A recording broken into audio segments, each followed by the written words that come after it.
So as you can hear, this car is really stock as fuck. I don't even think the e-brake works. It doesn't. There you go. Yeah.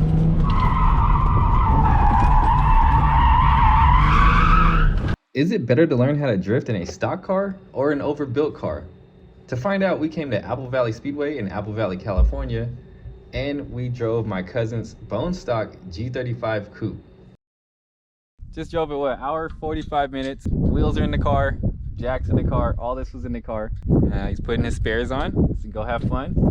And if all goes well, it'll drive back home. Benefits of learning how to drift in a stock car. Number one, for me, would be cost. Obviously, you're able to stay drifting longer if you're not running out of money. This VQ35 is pretty affordable. I think you can find them for like $1,200 now. They're pretty reliable with stock power. Able to run a stock clutch. OEM would work fine with this car. If you were to dyno it, I would say this car probably makes around 240 to the wheels. It's about a 3,200 pound car, maybe a little more, probably a little more. So it's not the fastest. It definitely has enough power to boogie. And the thing that's good about learning with an underpowered car, you have to have a good line because you can't do corrections with the e-brake because he doesn't have one. But also, you're not going to be able to rely on your power to get you out of a bad line that you made. Here's an old video of my 400 horsepower Supra. This is something I see a lot of people do when they learn how to drift with a lot of power.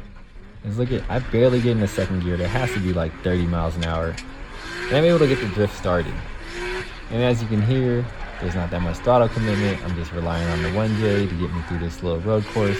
Right here, I make an error, but I'm still able to get through the turn. Underpowered cars teach you how to be way more aggressive.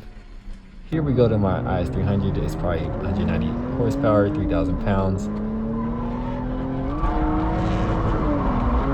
There's some limiter there. Way more throttle commitment. Underpowered cars are going to teach you how to be way more aggressive because you have to charge entries. So you want to carry that momentum through the entire course. That's just something that you don't learn when you got a 400 horsepower car and you're just learning. You're going to be scared of that power. Whoa.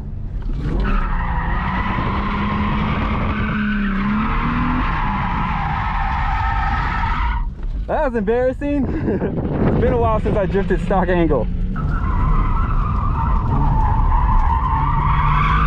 Only learning with a clutch is definitely going to get you better at filling out how a car is reacting, because a lot of you guys, when his car started understeering, you would have just pooped out and grabbed the e-brake. But since he can't, he has to figure out why he's understeering. Is it the line? Maybe there's a little dirt. Maybe the front tires are worn out. Maybe they need to be a little more sticky. There you go. Understeer. Learning without the handbrake, it'll just teach you how to scrub speed in other ways. So, you know, advanced techniques like left foot braking or just using your angle to help slow you down.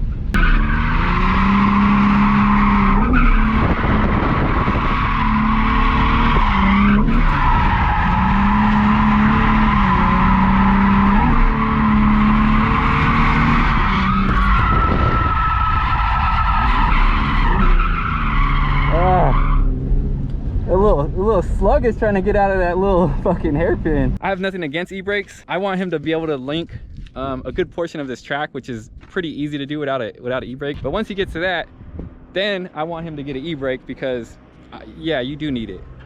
But my whole thing is, there's a difference between using it when you need it and using it all the time because you're scared or you're fucking up on your line, something like that.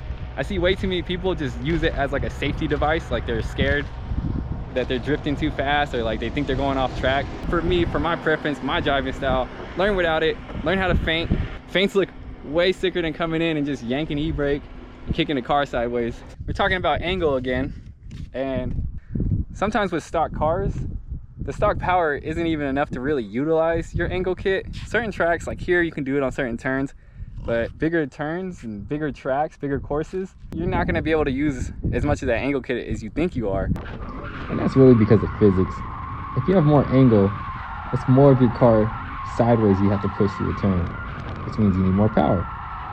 If you're struggling right now with stock angle to get through a turn, do you think that more angle will help you or hurt you?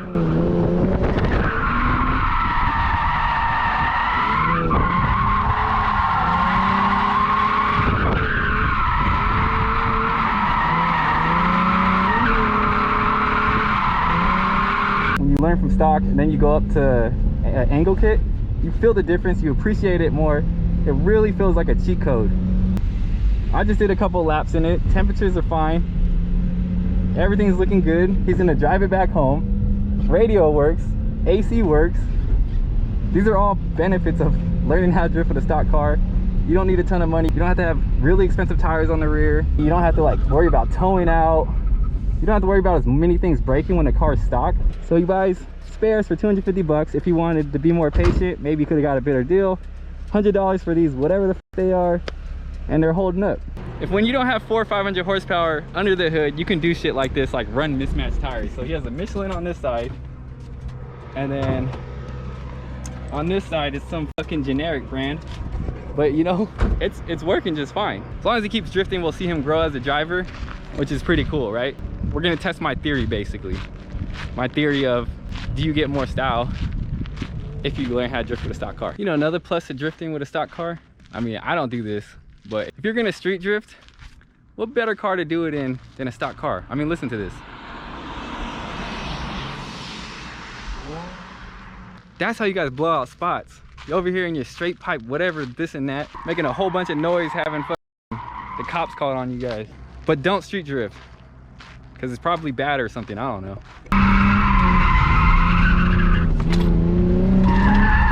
Oh, understeer.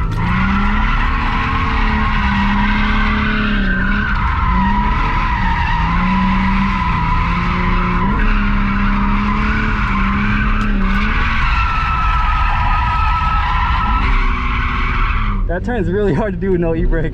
So this is all the damage that was done on this cheap tire. Wait, was this used? Yeah.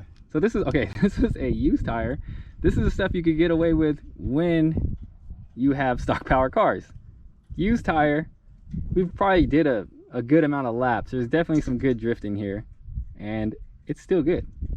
I mean, it's not good, but it's not blown out. Like, we probably could have got a couple more laps out of this, just squeezing it for every last dime. Whole point of this video is, one, I definitely think it's better to learn how to drift in a stock car, and also showing people that you don't need a ton of money to drift. If you just want to come out and have fun, you can definitely do that.